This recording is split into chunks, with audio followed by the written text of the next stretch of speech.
Let's go. To welcome everybody who's joined us today for the Building Relationships with National Developers Zoom chat. I'm Mason Capitani. I am with L. Mason Capitani in Detroit, Michigan, and I am CORFAC president for just a few more days. So this is one of my last official access president. I'd like to welcome our speakers, Don Ossey, principal of Capacity Commercial Group, CORFAC International in Portland, Oregon. Sean Colletta, Vice President and Market Officer in Oregon and Nevada with Prologis.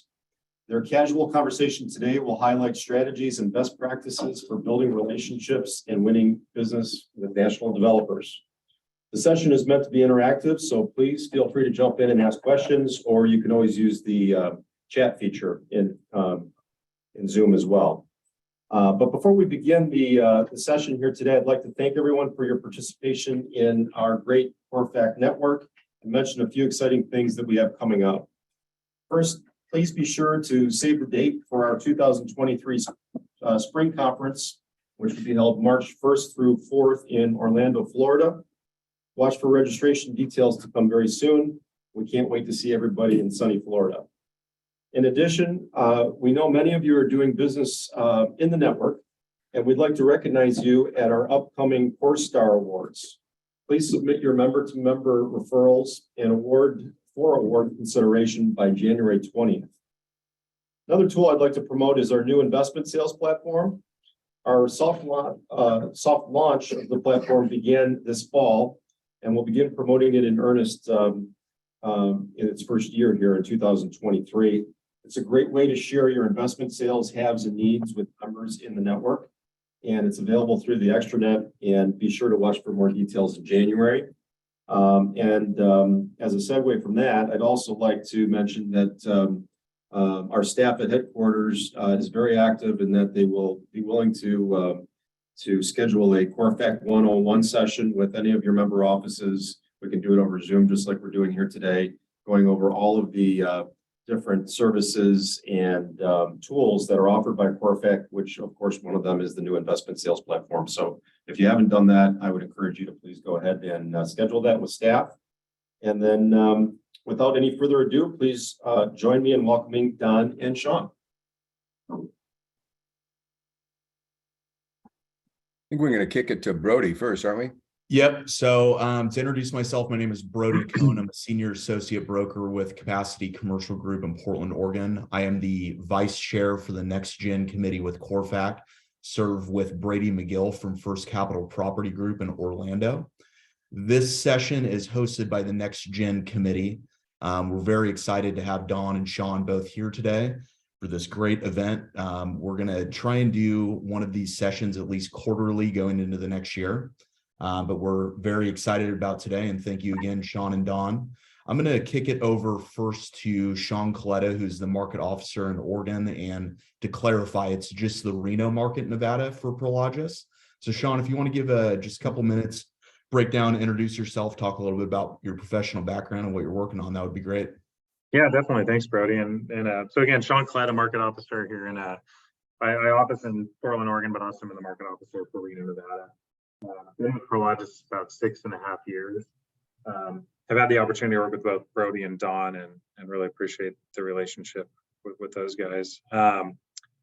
Prior to Prologis, I was a broker for a couple of years right out of college at a local shop here called North Beggs and Simpson.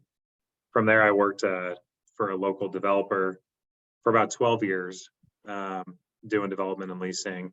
And then the opportunity with Prologis came up, and I jumped on it. It's been a great ride. We had about 3.5 million feet when I started in Portland. We're up to about 7.6 million square feet now, with a few more in the pipeline. So we've been really active on the development front. I took on the Reno responsibilities at the beginning of this year as well. So that's been fun to learn that market as well. We have about 6 million feet in that market, with a couple million more in the pipeline as well. So we're really looking to grow our portfolios. We depend on the brokerage community to do that. Love partnering with the brokerage community and doing deals with you guys. So that's my quick bio. Thanks, Sean. You wanna go ahead, Don? Sure. Don Ossey, I'm the founding partner at Capacity in Portland. We started this firm 18 years ago. This is starting my 43rd year in brokerage.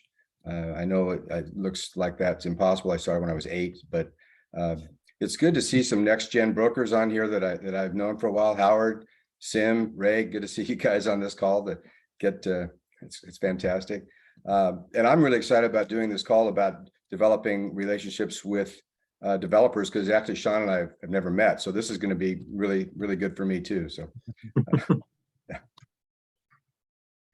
Well, great. Well, thank you both. And once again, the main topic here is to just have kind of a casual conversation. Sean and Don have worked together for many years and have some exciting projects going on. So I wanted to kick it off with the first question, and this is going to go to Sean. What are some qualities that you look for in a broker? No, it's a great question. Obviously, relationships are important, and we build these relationships with brokers over time, and you get a working relationship and a trust. And I would say, a couple different things. When we're hiring listing brokers, I would say we usually look for brokers that have brought us some business, right? That are really active in the market, that add value. It's really easy to just forward a proposal to someone. We're really looking for, and how Don and I work together is, we'll talk through, he's really thought about a proposal before he even forwards it to me, so we can kind of work through that. I would say, really it's relationships, and it's kind of the value add, and really the understanding of the market. I'm hyper focused on our properties. I really lean on Don and our brokers to have that overall market knowledge, kind of help me with, what's our competition, what's going on in the market, what are our competitors doing, what are capital markets doing, any chinks in the armor in the market. Because again, I'm hyper focused on my operating portfolio in our markets, and I really rely on the brokers for that overall market knowledge on what else is going on in the market. That's great. Don, on the flip side, when you are sourcing opportunities, what are when you're looking at who you reach out to in the development community, what are some qualities, unique features or structures of developers that you look for? Well, I think first and foremost, I look for their ability to complete a transaction. I don't want to take something to a developer or a wannabe developer who's hoping that they can put something together. So the qualification of being able to close is first and foremost. But that's I just basically eliminate everybody else from my developer list. Beyond that, the most important part for me is loyalty. And Sean mentioned it, that they'll hire a broker on a listing of a project, provided that the broker is bringing them opportunities and bringing them real opportunities. So for me, it's competency and loyalty, the ability to close and the ability to recognize the value that brokers add to the equation. And Sean is the epitome of that, and Prologis everywhere. And Prologis is a go-to in our market, and I'm sure in most of your markets as well. They're just they put a great team together. You never have to worry about the fact that they can handle the due diligence of a site. They can look at a site pretty quickly and determine whether it's feasible or not, and don't waste a lot of our time. No, I appreciate you saying that, Don. And I guess I'd add on to that on our end when we look at these opportunities you bring. I was in brokerage. Most of my colleagues were in brokerage. We know how frustrating it is to just send something to someone and just let the wheel spin. So, I know a quick no is just as good as a yes sometimes. And we're super mindful of that with our brokerage backgrounds. And like Don said, performing on something is important. We don't ever want to be one of those developers that ties something up, does nothing for 3 months, and then realize, oh my gosh, we have 2 weeks of due diligence left. We got to get an extension. We try to be mindful of everyone's time and effort that they're putting on these deals. And if we dig in on something, we go 100% and really try to get it across the finish line. So I think that was important for us in this market. We weren't super active in Portland for a long time. So I knew when I came on board, we really had to get some stuff across the finish line to kind of prove to the market that we were really about getting after it and growing our portfolio here.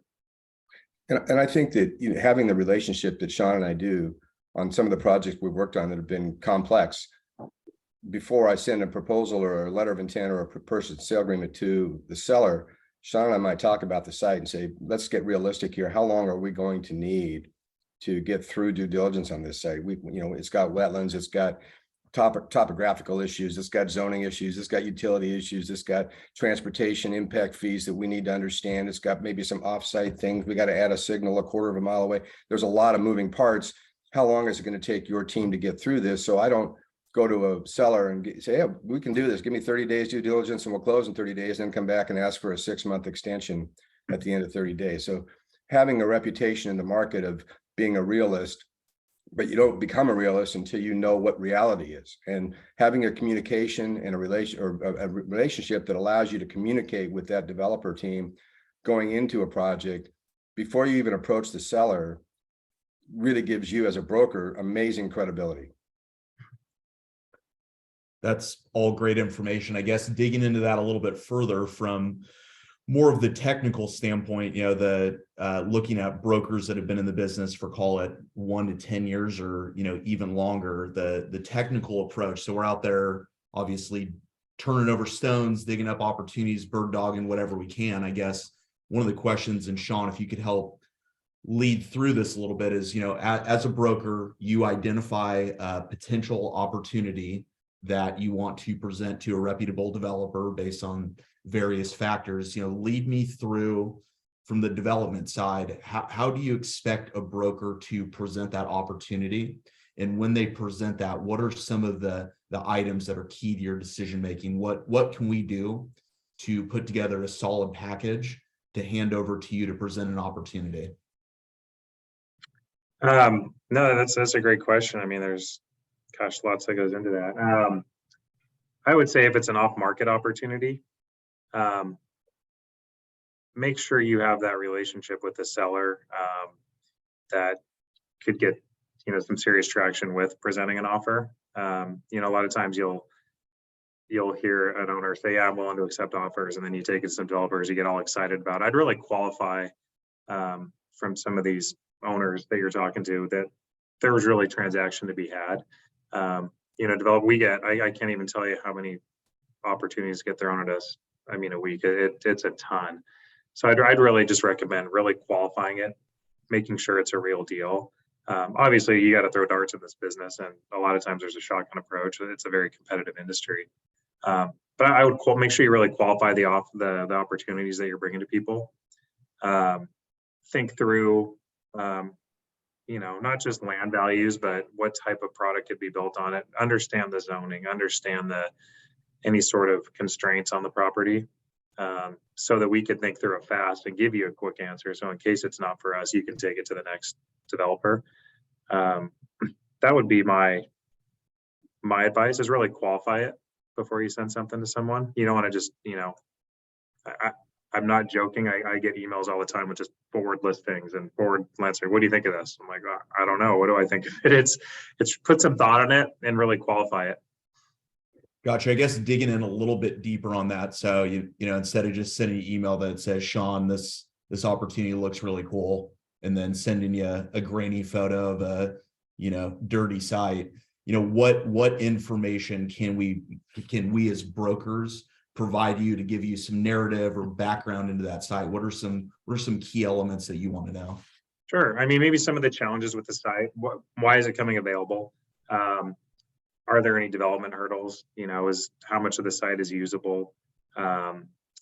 Is what could be built on the property? Any history, any environmental issues? I mean, obviously we're going to dig in due diligence wise, but the more information we have up front, we really decide if it's something that we can make a run at. We look at is it something that's near, you know, developers like to kind of cluster our products together. We're pretty, you know, the submarkets we're in are the submarkets we're pretty invested in.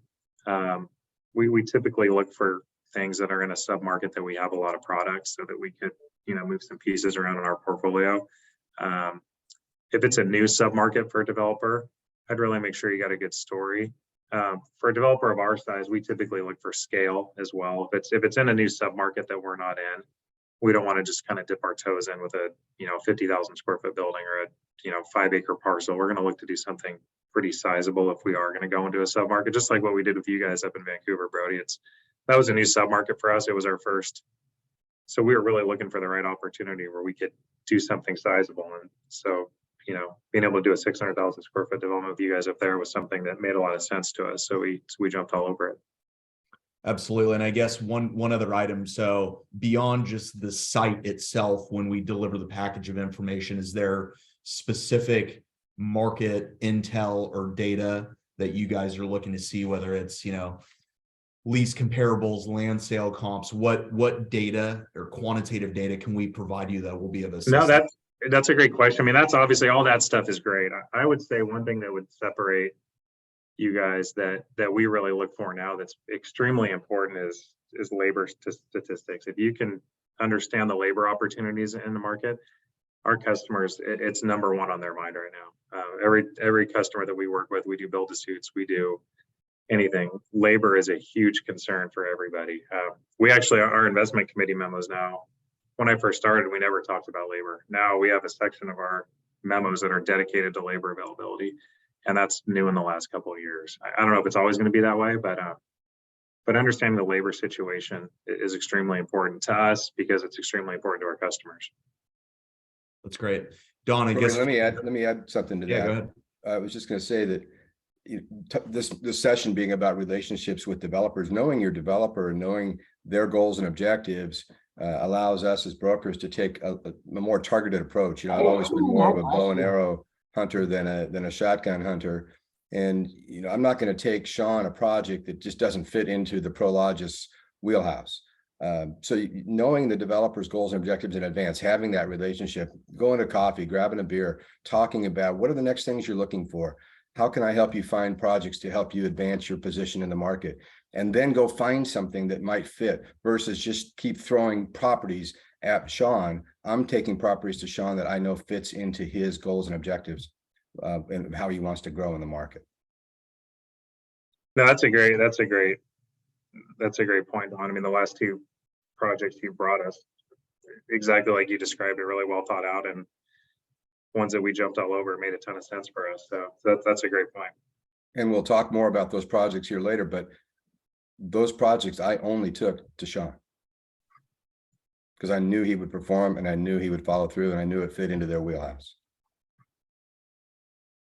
It's great. So I guess on the flip side, we always like hearing what to do, but it's always entertaining and interesting to hear of absolutely the don'ts. So I guess, Sean, tell me one thing or a couple things that as a broker, absolute, don'ts if you're trying to present something or building a relationship. Or so we went through qualities you look for in a broker. What are qualities that can, I guess, tank a broker in your mind? What are some don'ts?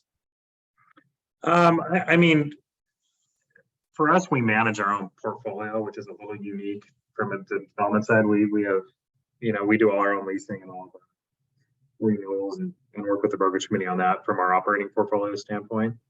So I would say, it's really important how you do those transactions. If you're bringing us lease deals, how easy is a broker to work with? We want everything to be a win-win. So I mean, really kind of what we talked about is just don't just forward us a proposal and have no input. Give us your thoughts on why, every point of a proposal, what are your thoughts? I mean, I guess we lean on you guys a lot for market intel. I guess I would just say, don't just send us something with no kind of thought behind it. Really understand what's going to be important to us so we can talk through it quicker. I mean, all of our time, we're all super busy. So we can kind of cut down, me having to do a bunch of homework on the front end. I really love getting a proposal, from Don, and he's thought through every point on what we should do and what we shouldn't do. What's the neighbor down the street going to say when they get the same proposal? I'd say just don't just forward us stuff. Really think through and be thorough. Got it. So I guess flipping that question over to you, Don, I know you've probably never made a mistake in your brokerage experience and career. So, you'll have to come up with some theories here, but, what are some pitfalls, or for, brokers that are newer in the business, what are some things when working with a developer, that you would say don't do, or even to make it a little bit more broad, what are some items as a younger broker, some pitfalls or things that you would recommend not doing? Well, as far as mistakes go, I usually make one a year, and I'm getting a little nervous because it's December 14th and I'm still batting, 100 for the year. So I'm probably going to screw something up in the next couple of weeks. So I'm a little nervous about that. I think that going too fast and anticipating a deal versus solving a problem or creating an opportunity.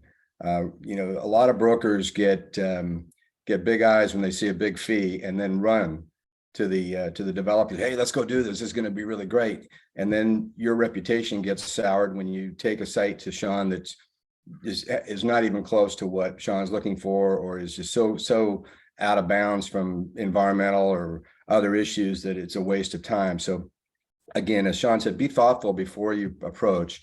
Think about what this site is. What is the opportunity? Why is this a realistic opportunity for Sean to look at, and have that thought out before you show up in his office? Don't say you see a flyer come by your desk from another broker and go, God, this would be perfect for Prologis. I'm calling Sean right away. Well, before you do that, think about the site. Why is this for sale? Why is this seller selling? What's going on? There's got to be something behind this that we need to know about. And that's valuable information for Sean. And then for me to help Sean craft an offer. If it does, in fact, fit the mold, we want to go into with an offer that we think is doable and reflects the goals of the seller as well.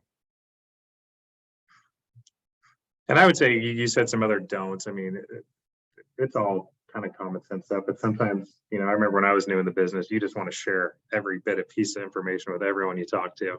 Yeah. And just be mindful of, everyone's going to call you for a comp. Everyone's going to call you for whatever. Just make sure you check with kind of the developer, your listing groups, what's okay to share, what's not. A lot of times, we're signing NDAs behind the scenes that a lot of times the brokerage teams don't always know about, or with a lot of our big national customers, we have kind of NDAs that are serving any business we do with this company.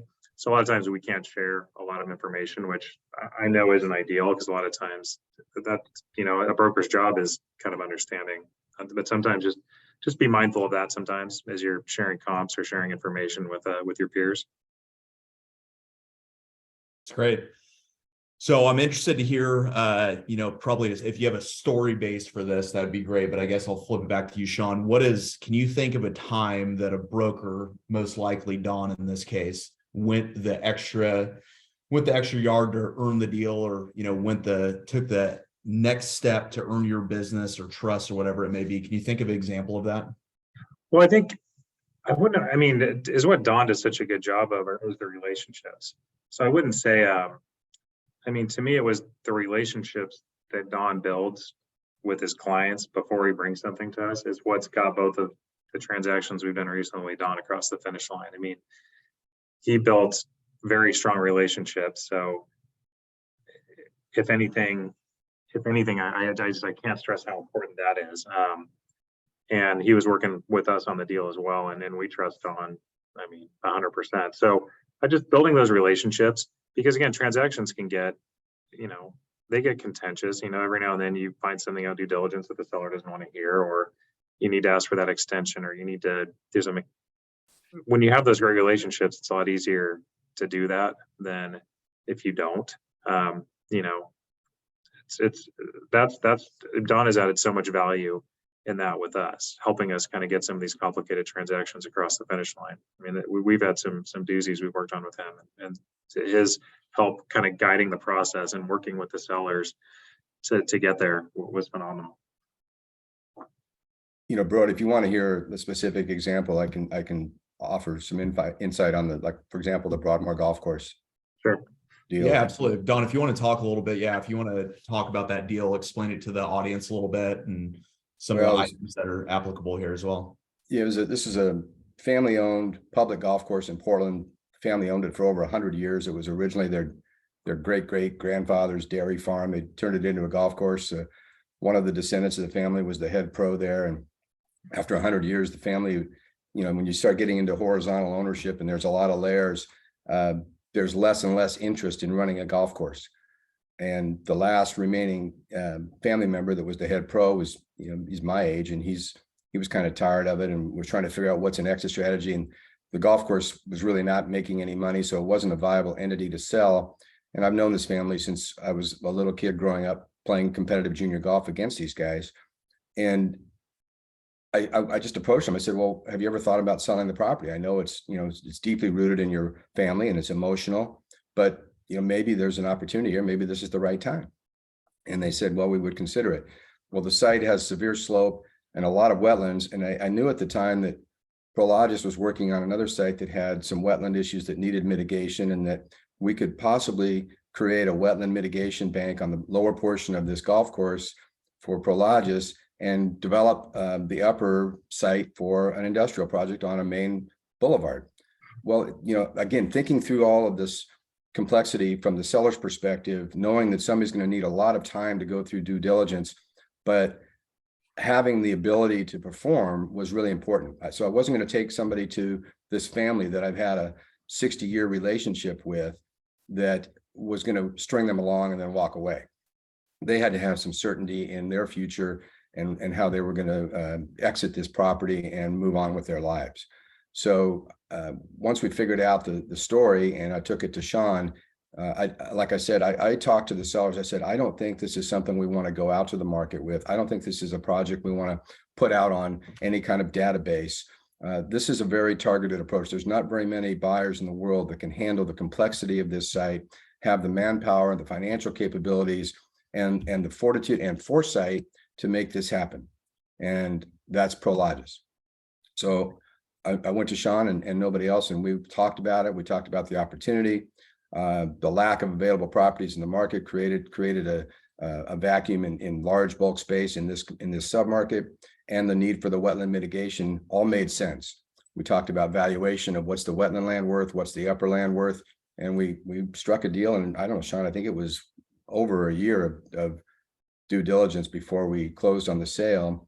And then there's another year and a half of site work to build, to create a 20-acre site. What is it, like 800,000 cubic yards of dirt that you guys are moving to create a buildable 20-acre site on Columbia Boulevard. So, again, wetlands, zoning, ingress, egress, and having to move to 800,000 cubic yards of dirt to create a 20-acre buildable site of, I don't know, is it a 70-foot tall retaining wall? Yeah, that is on the back of this site. I mean, this is not a site that you would take to somebody who wants to be a developer in your market. Well, and Don, it's a great, I got to give you a little more credit than you gave yourself on that one. The fact that Don presented it is not just, he was super creative about it, right? I think we're probably the only developer in town that had a use for some of that other land in the back that wasn't zoned industrial. So the 20 acres in the front was great. We can build a nice industrial building, but Don just talking to us all the time, he knew that projects that he wasn't involved with, we were running into some wetland issues. So we were actually able to, it was such a valuable thing for him to bring to us, because we were actually able to take 10 acres on another project we were working on and offsite it at this project, so we could have more developable land on another project we're working on. Oregon's kind of a unique market where all the easy sites are gone. I'm sure it's like that in most of your markets. The cycle's been absolutely insane. So everything's got hair on it. Everything's challenging. But this added such value for not only this project being able to do it, but it added a ton of value to another project that we were working on. So for him to work with us with that off market was just, again, it was a win-win, and it's a huge opportunity for us, and something we're looking to do in other markets now. This was the first market in Prologis where we are working on a wetland mitigation bank. It's pretty unique, as the first time our investment committee's ever heard someone go in front of them and talk about it, but we're going to get a lot of value out of that. We're going to be able to unlock more land in the future to develop, and I'm sure we'll be working with Don on a lot of that. Great. And Don, I was hoping you could talk, and Sean as well, a little bit about your Meadows West project. I think, that's a Sure. very interesting deal structure. So if you wouldn't mind going through kind of from, how you as a broker sourced and vetted that opportunity, how you put together that information for Sean, how you worked on your end to understand the opportunity, put together the development plans. I think it's an interesting deal structure that, for younger brokers or brokers newer in the business, it's looking at how can we put together creative deal structures to make these projects come to life in challenging markets. Yeah, sure. I'll start. I think the project starts with the relationship with the landowner. And that's, again, understanding the owner's goals and objectives before you start taking properties out to developer clients is really critical. This particular site has been in the same family, again, multi-generational ownership. We're down to the granddaughter of the original owner of this site. It was part of an accumulation of a large parcel of properties that this developer owner acquired 50 plus years ago. And it had been leased to a container company as just a storage yard forever. It's about 18 acres of land. Right on I-5, just north of downtown Portland. So, I mean, it's an A1 site in terms of location. The ownership, again, when you start getting down into this third, fourth generation and you have horizontal ownership and you try to come up with, and you, as a broker, it's really important to understand the makeup of the ownership of property. A, find out who makes the decisions, and B, what rights do they have as a managing member, whether it's an LLC or a family corporation or something, what development rights, what decision-making rights. Ask those questions. It's kind of comfortable sometimes, but you just have to say, do you have the right to develop this property? Can you make those decisions, or do you need to go and get 100% consensus from all your members? And what is it that makes this thing go forward? How does it work? Understanding that before you go out to, if I went out to Sean and said, hey, let's make an offer to purchase this site, if I hadn't known that the way the ownership on this particular property was thinking, they couldn't sell. The managing partner of this property had no right in their operating agreement to sell the property, only the right to lease the property without any approval of any of the other members of the ownership entity. If she decided to sell the property, it would require a 100% approval vote from everyone. And this is a dysfunctional ownership group. It was part family, part friends, part relationships that the grandfather had put together 50 years ago. And now you're dealing with descendants of these people, and they don't know each other that well. They don't get along all that well. So getting all of these people to form an agreeable decision to sell the property was not going to happen. And the managing member was really straightforward with me about that. I said, but you do have the ability in your agreement to lease the property. Yes. And the whole purpose of this concept was the container company was moving off. Their lease had ended. They didn't want to stay. We were trying to figure out what's the next step for the property. I said, well, if you're willing to lease the property, and cash flow was really important for the entity. There was older people in this ownership group that were relying on this monthly income. And I said, well, why don't we do a long-term ground lease to a developer and get you out of the picture and just generate cash flow for the next 50, potentially 100 years for your family. And you don't have to worry about development. You take zero risk. You just get out of the real estate development business on this site, hand that off to somebody who's competent, and you just cash flow for your partners for the next 3 generations of your family. We can do that? Yeah, we can do that. We can do a long-term ground lease. And I know a great development group that has experience with that. And let's just take it to them and see if we can make this happen. Once again, pretty much an off-market deal. I knew Sean was capable and Prologis was capable of understanding the concept of a long-term ground lease versus fee title on a site. And we put it together. It's an 18-acre site. We're under construction right now on just under 300,000 square feet. And 2 days ago, we sent out a lease for review for a full building user. So understanding that and having a relationship with somebody and knowing their goals and objectives before going out to the market. I mean, a lot of brokers would have said, well, let's try to sell it, and would have just gone out and solicited offers and run into dead end. So it's a fun project and complicated, interesting. There were a couple lawsuits in the middle of it, but we're prevailing and going forward 100%. No, that's been a great project. And I'd say just, again, it's another example of being creative is as the market gets tighter and there's less and less land sites. And a lot of owners like you guys are seeing are, how do they duplicate the income they're getting on a yard lease or something like that? So we've done a lot of ground leases here recently. We've done it in a lot of other markets. Not a ton of developers will do it. Sometimes you have capital partners, it gets a little more complicated, but it's something that's, I think we're going to see a lot more of in the future as land gets harder and harder to come by. It's great. No, that's a great project and really interesting story. And once again, it's great hearing, Don, how you vetted out what the ownership, what their motivations and needs were and figuring out those various items. I think that's a important thing to understand and learn is, how to ask the right questions, how to vet that information, because that's not always easy. And especially when you're dealing with a group and there's different personalities and backgrounds, being able to almost dive into sociology and psychology of the deal is it's important. I guess, Don, question for you, and this is, for the CORFAC audience, how have you leveraged CORFAC for whether it was a development transaction or any other transaction? Interested to kind of hear a little bit about your experience with CORFAC and how you've leveraged the network. Well, as I look, I can't see everybody's face, but I can see names and I see a lot of old friends on this call. And I would just say that the greatest value of CORFAC is participation and building the same kind of relationships within the brokerage community. I've always said, we've got two sets of clients in this industry. I've got real estate developers, real estate users, real estate owners, and I've got brokers, and brokers are customers too, and happen to be some of my best friends in the world because we think alike. We share the same trials and tribulations in our life. So spend the time going to the CORFAC conferences, spend the time building relationships within the organization. And then you not only are just looking at a list of names when you have an opportunity to refer business to another market, you have a friend and you can, with 100% conviction, tell your customer that I'm referring you to somebody that I know will do a great job for you because I know them personally. I know their capabilities.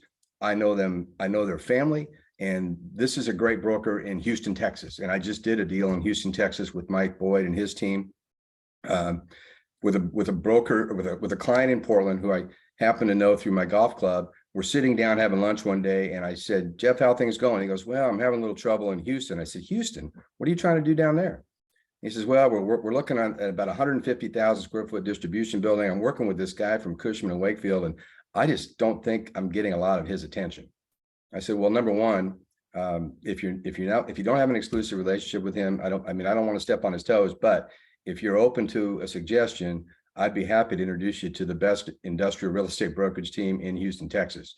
Not only are they great, they're personal friends of mine. They have been for over 30 years. And he goes, you know people in Houston? I go, yeah, I know people everywhere. And that's CORFAC. So yeah, I called Mike Boyd. Mike Boyd called Jeff. They did a 150,000 square foot deal, and I got a check for about 80 grand. It's great. That's great. The power of the network for sure. So real quick, by the way, if anybody in the audience has questions, feel free to put those into the chat box. We'll have a couple minutes here at the end, or call it 5 to 10 minutes here at the end of the session that we can have the panelists help answer any questions. So if you have those, feel free to put them in the chat box. Sean, I guess changing gears a little bit, understanding that you're an industrial developer within the CORFAC network, we have office professionals, industrial, retail, land brokers, kind of all of the focuses of commercial real estate. From the industrial standpoint, we'd be interested to hear kind of your perspective on where the market's at, what you're forecasting in the future, understanding that each individual market across the world, frankly, is very different. But from industrial development, industrial product in America, what do you forecast and what are you seeing? No, it's a good question, and I'm fortunate enough to.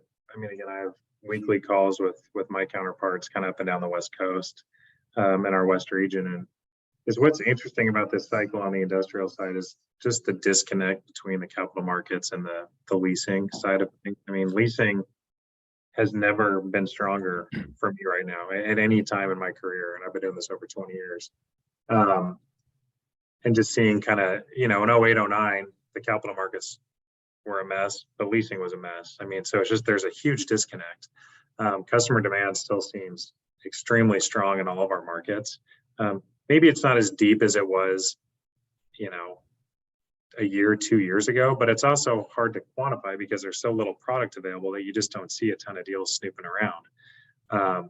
But from a leasing side, it's extremely strong. And I actually expect it to stay really strong, especially kind of in some of our West Coast markets, because you have seen some development companies start to put a pause on development.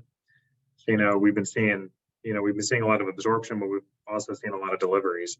I think we're going to see deliveries slow down over the next couple of years because of cost of capital and cap rate and all that kind of stuff. But I think we're going to have less deliveries. So if there is a little slowdown in demand, I think it's going to offset. I think industrial is going to stay strong for the foreseeable future. We've seen a ton of business kind of come back to the States that use industrial real estate.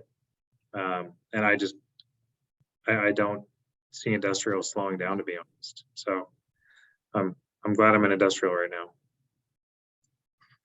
Absolutely. Don, do you have any notes or perspectives, insights on real estate market, industrial? I would agree with Sean. It's amazing how busy we are. And I know, Brody, you guys are busy too in our office. And I know it's not just Portland in the industrial world.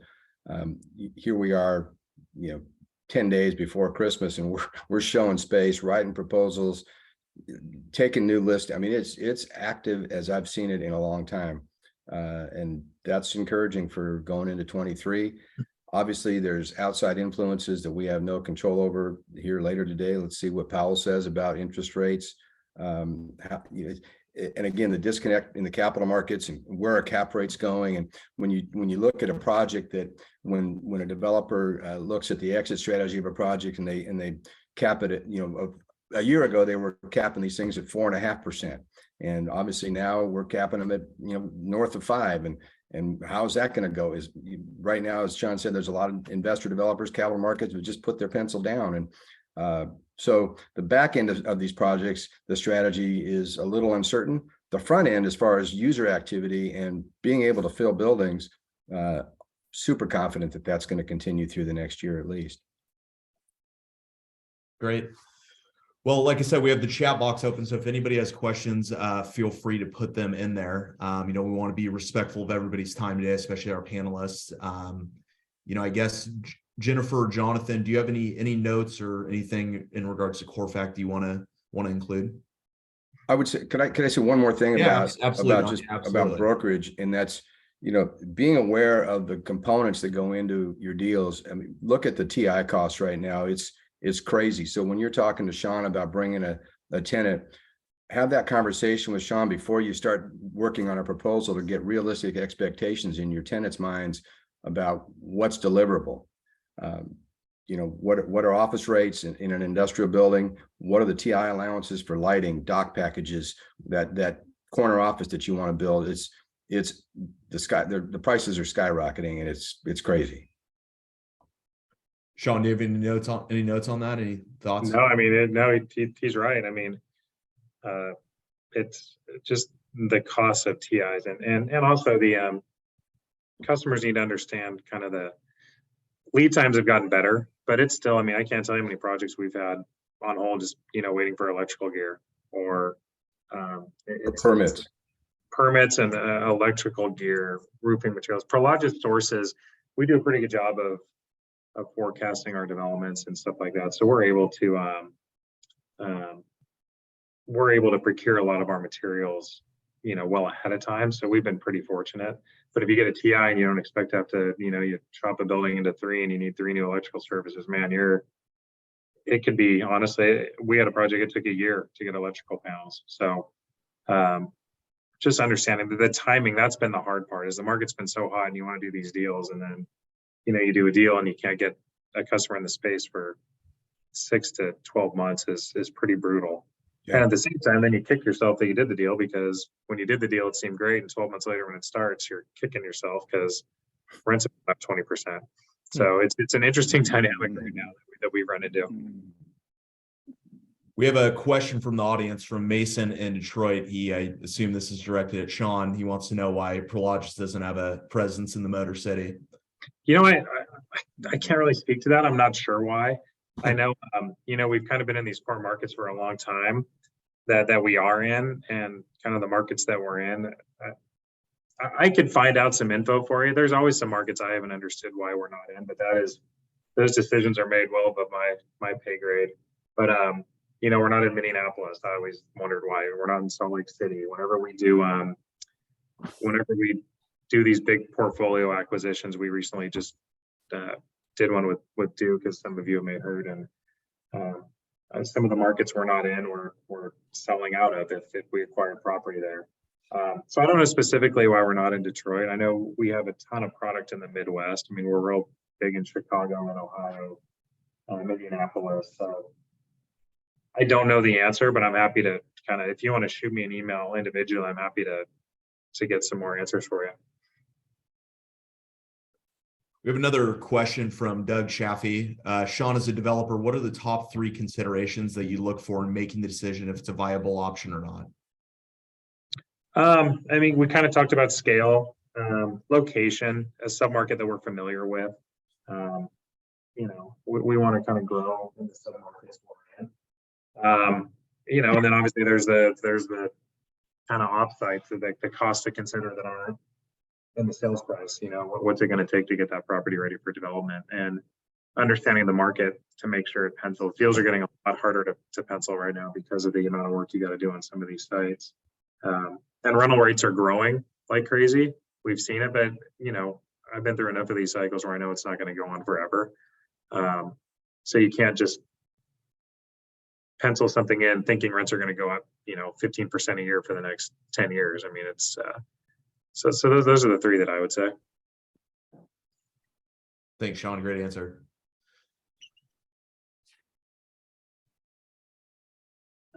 So we got a couple more minutes for questions here. If you have those, feel free to put them in there. Hey, Sim, as you're starting out your career, you probably got a couple questions there, pal. Well, actually, I love Prologis. We do deals with them here. So they do a great job. And I think that the guys that have money and don't need debt are going to be the winners right now. You're right, cap rates are escalating. And also when you're building buildings, you can't get air conditioners and transformers and things like that. So you're going to be slowed down a little bit.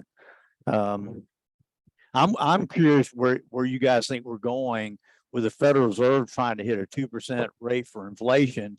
And you know, when they stop taking oil out of the strategic oil reserve, the gas prices are going to go up, which is going to fuel inflation, and interest rates are going to be rising. So I mean, the Fed rates right now are what, 3.75, Don? I think you were alluding to the meeting coming up.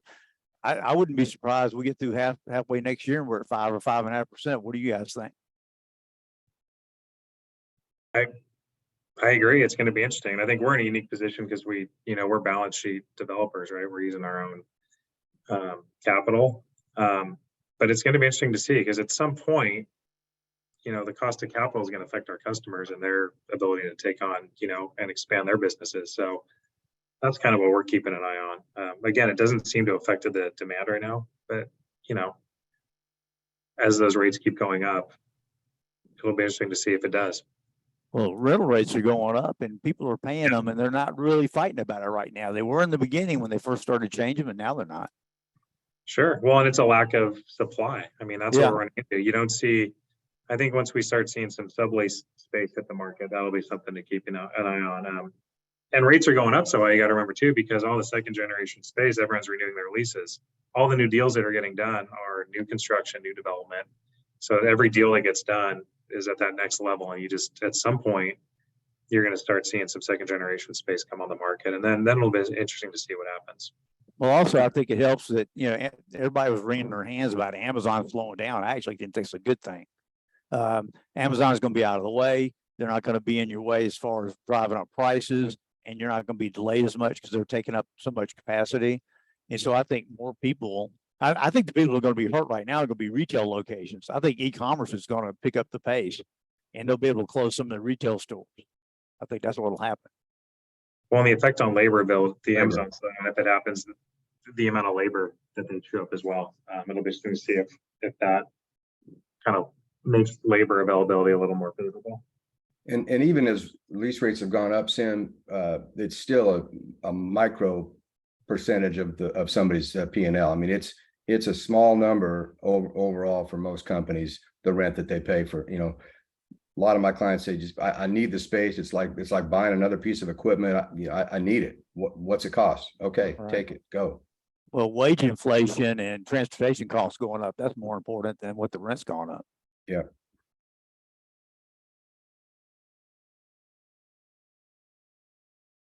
Great. Well, we're coming up on the end of the session here. Want to thank both Dawn and Sean again. Thank you very much for your time today. It's been very insightful. You know, for the next gen committee and, you know, brokers, younger brokers or brokers that are newer in the business, these kind of conversations are very valuable. And I want to thank you both again for your time. Our pleasure. I'm going to turn it back over to Jennifer and Jonathan if you have any specific notes on CORFAC or updates that you want to provide before we hop off here. I guess I would defer to Mason, see if he has anything else to add as El Presidente. And then I just have a couple of comments. I do not have anything else to add other than, you know, this might be my last opportunity to just say it's been an honor and a pleasure to serve as president. It's been, you know, I do care deeply about CORFAC. It's a great organization. We've been in CORFAC for 15 years and we're very dedicated to it. And it was a great honor for me to serve. And I thank everybody for providing me with that opportunity. And happy holidays and happy New Year. Thanks, Mason. And at the risk of repeating what Brody just said, Don, Sean, Brody, thank you guys for doing this. You know, we try to do this type of programming on a regular basis, and I think we've hit a couple of homers the last 2 weeks with Peter Linneman last week and you guys today. So thank you. And I would just say to the audience, thanks for being here. Thanks for your ongoing support of CORFAC. And if there's as we get into 2023, if there are any program ideas that you have that you'd like to recommend for us doing going forward, please send me, Jennifer, Diane, an email, and we'll be happy to look into that. So that's all I got. And happy holidays. Thank you.